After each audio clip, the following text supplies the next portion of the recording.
महाराष्ट्र से बुरहानपुर पहुंचे राष्ट्रीय अध्यक्ष अखिल भारतीय पंचायत परिषद अशोक सिंह जादौन पूरे भारत में जम्मू कश्मीर से कन्याकुमारी तक रथ यात्रा निकालेंगे। यात्रा जो सरकार को जगाने का काम करेगी, मिशन चलो गांव की और स्मार्ट गांव बनाएंगे। 73वें संविधान संशोधन के 29 विषयों को जो सरकार पंचायत को अधिकार नहीं दे पा रही है, विधायक और सांसदों की तरह वेतन और पेंशन मिले और स्व सहायता निधि त्रिस्तरीय पंचायत, सरपंच, जनपद सदस्य और जिला पंचायत को दी जाए। इसको लेकर आज एक पत्रकार वार्ता में अखिल भारतीय पंचायत परिषद के राष्ट्रीय अध्यक्ष अशोक जादौन ने बताया कि नेतृत्व में एक विशाल महासम्मेलन भोपाल में किया गया था। मोहन यादव और प्रहलाद पटेल जी ने कई आश्वासन दिए जो कि अभी पूरे नहीं हो पा रहे हैं। राष्ट्रीय महासचिव और महाराष्ट्र प्रभारी प्रीति सिंह राठौड़ ने कहा, महाराष्ट्र जल्द ही प्रदेश अध्यक्ष और 48 जिलों के जिला अध्यक्ष नियुक्त करने जा रहे हैं।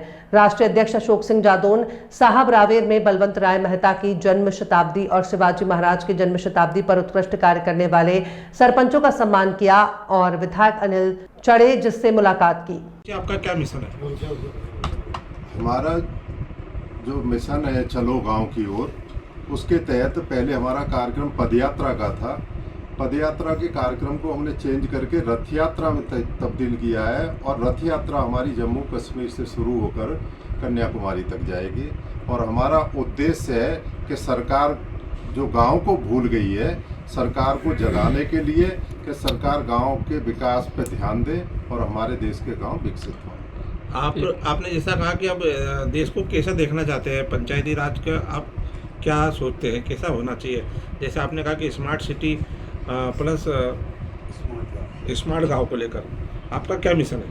हमारा मिशन है कि आप लोगों ने सरकार की बहुत सी योजनाएं देखी होंगी जो कागज पे बनती तो हैं लेकिन धरातल पे नहीं आती।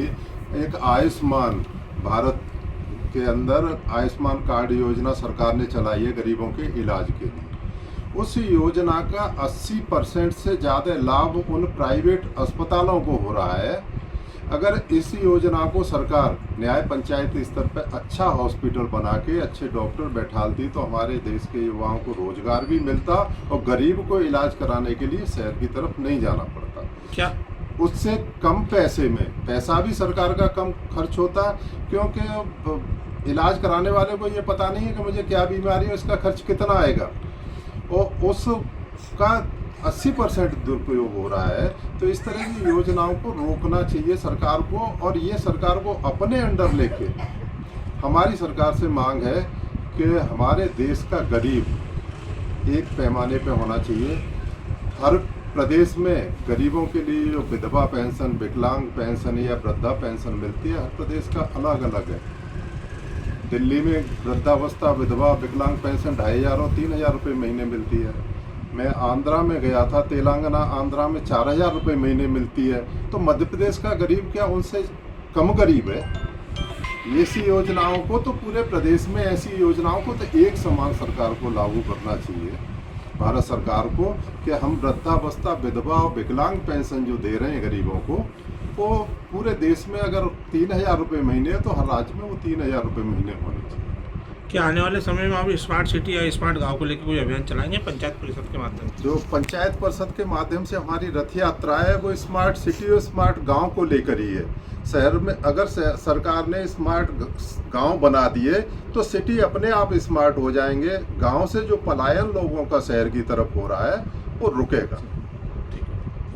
क्या नाम? अभी हमारा कार्यक्रम तैयार हो रहा है और हो सकता है कि हम अप्रैल से, जिस दिन 24 अप्रैल को पंचायती राज दिवस पूरे देश में मनाया जाता है, 24 अप्रैल से हम पंचायती राज दिवस वाले दिन से इस यात्रा को शुरू करते हैं।